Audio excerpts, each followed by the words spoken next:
அரசில் இருக்கிற பிரச்சனைகளை எல்லாம் சட்டமன்றத்தில் அரசின் கவனத்துக்கு கொண்டு வருகின்ற வகையில் மேதகு ஆளுநர் உரையின் போது கவனத்தை ஈர்க்கின்ற வகையில் ஜனநாயக முறைப்படி நாங்கள் அங்கே பிரச்சனைகளை கவனத்துக்கு கொண்டு வருகிற அந்த நிகழ்வை பேரவைத் தலைவர் அவர்கள் மேதகு ஆளுநர் வெளியேறியதற்கு காரணம் என்று எங்களை குற்றம் சாட்டி அந்த குற்றம் உரிமை மீறல் குழுவுக்கு பரிந்துரைக்கப்படுகிறது என்று அங்கே போராடிய போது ஊடகங்கள் எல்லாம் நன்றாக தெரியும். காங்கிரஸ் கட்சியை சேர்ந்தவர்கள் தான் முதலிலே போய் அங்கே நின்றார்கள். எதிர்க்கட்சி தலைவரை கூட மறைத்து கொண்டு அவர்கள் முன்னாடி போய் நின்றார்கள்.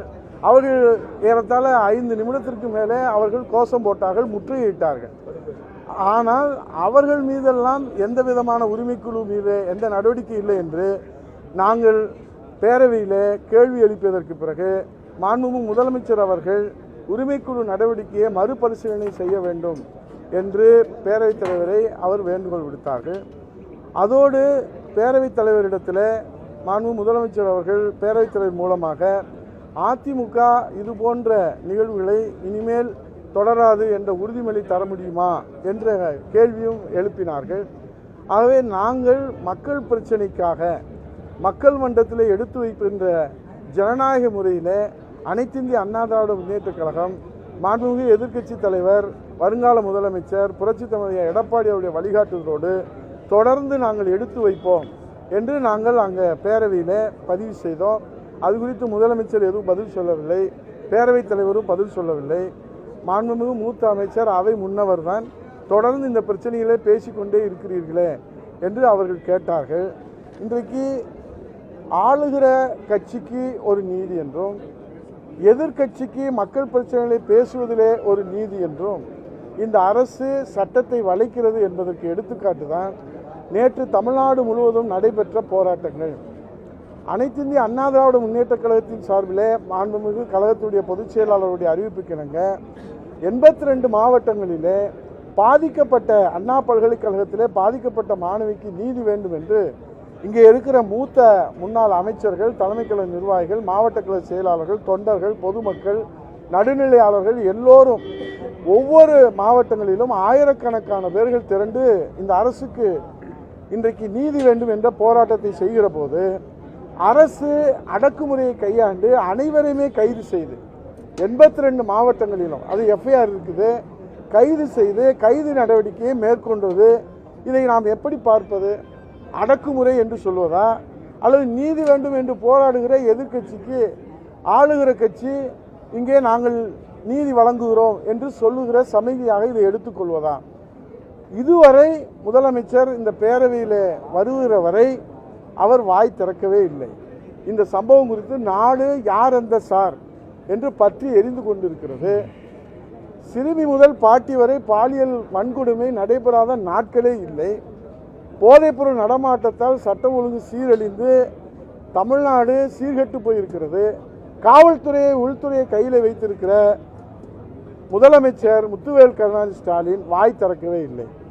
இதை நாங்கள் கவனத்திலே கொண்டு வருவதற்கு நாங்கள் பதாகைகளை கொண்டு சென்றால் பேரவைத் தலைவர் அவர்கள் பல்வேறு காரணங்களை சொல்லிவிட்டு இறுதியாக அதிமுக சட்டமன்ற உறுப்பினர்கள் மாண்புமிகு எதிர்க்கட்சி தலைவர் உள்பட அவர்கள் முற்றுகையிட்டதனால்தான் மேதகு ஆளுநர் வெளியேறிவிட்டார் என்று முழு பூசணிக்காயை சோற்றிலை மறைக்கின்ற வகையில் ஒரு அபாண்டமான குற்றச்சாட்டை அவர் அவையிலே பதிவு செய்தார்கள். நாங்கள் எழுந்து விளக்கம் கேட்டோம். மேதகு ஆளுநர் வெளிநடப்பு செய்ததுக்கு அவர் கூறிய காரணம் நீங்கள் கூறுகிற காரணம் முரண்பாடாக இருக்கிறது. எங்களை மட்டும் நீங்கள் இன்றைக்கு அவையின் உரிமைக்குழுக்கு அனுப்புகிறீர்களே என்று கேட்கிற போது, இதே மேதகு ஆளுநர் சொல்லுகிற போது முன்வரிசையில் இருக்கிற மூத்த அமைச்சராக இருக்கிற பொன்முடி போயா என்று மேதகு ஆளுநர் அவர்களை கேள்வி கேட்டார்கள். இது ஊடகத்திலே செய்தியிலே வெளியானது. இது போன்ற சம்பவங்களுக்கெல்லாம் எந்த நடவடிக்கையும் இல்லை.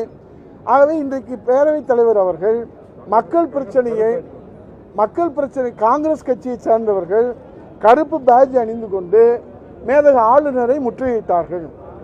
நாங்கள் பதாகைகளை அரசின் கவனத்திற்கு கொண்டு வருவதற்கு, அங்கே கவனத்தை ஈர்ப்பதற்கு சட்டமன்றத்தில் பேசாமல் எங்கே போய் பேசுவது என்று பேரவைத் தலைவரிடத்தில் கேள்வி கேட்டால் அவரிடத்திலே பதில் இல்லை.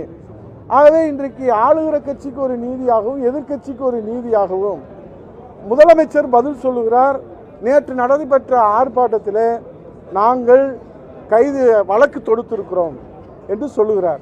அவருடைய தோழமையில் இருக்கிற கம்யூனிஸ்ட் கட்சியினுடைய தலைவர் பாலகிருஷ்ணன் அவர்கள் விழுப்புரத்தில் மாநில மாநாடு நடத்துவதற்கே இந்த காவல்துறை இந்த அரசு எங்களுக்கு அனுமதி வழங்கவில்லை, அறிவிக்கப்படாத அவசர நிலை பிரகடனம் செய்யப்பட்டிருக்கிறதோ என்று தோழமை கட்சியில் இருக்கிற பொது உடைமை கட்சியினுடைய தலைவர் பாலகிருஷ்ணன் அவர்கள் சொல்லியிருக்கிறார்கள். அதே போன்று பாட்டாளி மக்கள் கட்சியிலே சொல்லியிருக்கிறார்கள். அனைத்து கட்சிகளிலும் இந்த குற்றச்சாட்டு சொல்லப்பட்டிருக்கிறது. அதை இன்றைக்கு முதலமைச்சர் அவர்கள் அதை மறைக்கின்ற வகையிலே திமுக மீதும் நாங்கள் வழக்கு தொடுத்திருக்கிறோம். எங்கே கைது செய்தீர்கள்? நடைபெற்றதெல்லாம் நகராட்சி பகுதிகள், போக்குவரத்து நிறைந்த பகுதிகள், மாநகராட்சி பகுதிகள், ஊரக பகுதியில் எங்கே நடைபெறவில்லை. திமுக சார்பிலே நடைபெற்ற போராட்டங்கள் போக்குவரத்து நிறைந்த மக்கள் நடமாட்டம் நிறைந்த பகுதியிலே தான் போராட்டம் நடத்தினார்கள். 24 மணி நேரத்தில் ஆளுகிற கட்சிக்கு எப்படி அனுமதி கொடுத்தார்கள் என்பதுதான் இன்றைய கேள்வியாக முதலமைச்சரிடத்தில் வைக்கிற போது, அனுமதி பெறாத இடங்களிலே போராட்டம் நடத்தினால் நாங்கள் கைது செய்வோம் என்று முதலமைச்சர் பதில் சொல்லுகிறார். இப்போது போக்குவரத்து நெரிசல் நிமிர்ந்திருக்கிற பகுதிகளெல்லாம் எப்போது அனுமதி கொடுக்கப்பட்டது? 24 மணி நேரத்தில் ஆளுகிற கட்சிக்கு அவர்களே அனுமதி கொடுத்து அவர்களே போராட்டம் நடத்தி கொள்ளலாமா? இதை கேள்வி கேட்டால் பேரவைத் தலைவர் அவர்கள் இந்த நூற்றாண்டு கண்டிருக்கிற சட்டப்பேரவையில் எதிர்க்கட்சிகளுடைய குரல் வழியை நெருக்கின்ற வகையில் பாரபட்சமாக எந்த பிரச்சனையை பேசினாலும், பாலியல் வன்கொடுமை பேசினால் அதற்கு தடை விதிக்கிறார்கள். டங்ஷன் பிரச்சனை மேலூரில் அந்த பிரச்சனையை பேசினால் அதற்கு தடை விதிக்கிறார்கள். அதே போன்று எந்த பிரச்சனையாக இருந்தாலும் பேசுவதற்கு அனுமதிக்கவில்லை. ஆகவேதான் மக்கள் பிரச்சனையை எதிர்க்கட்சியின் சார்பாக, அனைத்து இந்திய அண்ணா திராவிட முன்னேற்ற கழகத்தின் சார்பாக மாண்புமிகு எதிர்க்கட்சி தலைவர், இன்னைக்கு ஒரு பெரிய கொடுமை என்ன தெரியுமா? இந்த கருப்பு சட்டை, இந்த பேட்ஜ் போட்டிருந்தது மக்கள்கிட்ட போயிடக்கூடாது என்பதற்காக சாதாரணமாக கேள்வி நேரத்திலே ஒளிபரப்பு செய்வார்கள், நேரடி ஒளிபரப்பு. ஏற்கனவே எங்கள் கொறடா வேலுமணி அண்ணன் அவர்கள் இது குறித்து சபாநாயகரிடத்திலே நேரடியாக பலமுறை கோரிக்கை வைத்திருக்கிறார்கள்.